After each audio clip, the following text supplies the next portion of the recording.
உங்கள் வீட்டில் கற்றாழை செடி உள்ளதா? அப்படி என்றால் நீங்கள் தான் மிகப்பெரிய அதிர்ஷ்டசாலி. கற்றாழை செடிக்கு வியாழன் தோறும் இந்த முறையில் தண்ணீர் விடுங்கள், பணம் நிறைய வரும்.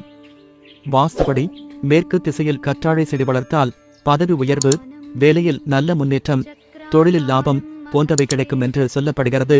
இந்த கற்றாழை செடியை வடமேற்கு பகுதியில் வைக்கக்கூடாது. புதன்கிழமையில் வீட்டில் பூஜை அறையில் ஒரு சொம்பில் தண்ணீர் எடுத்து வைத்து அதில் சோம்பு, சர்க்கரை, ஏலக்காய் போட்டு குலதெய்வத்தை மனதார வேண்டிக் கொண்டு வைத்து விடுங்கள்.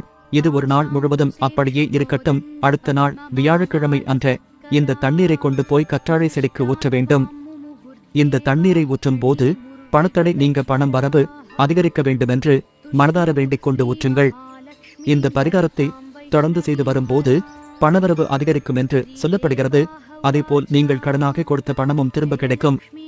வராத பணம் கைக்கு வரும் என்றும் சொல்லப்படுகிறது.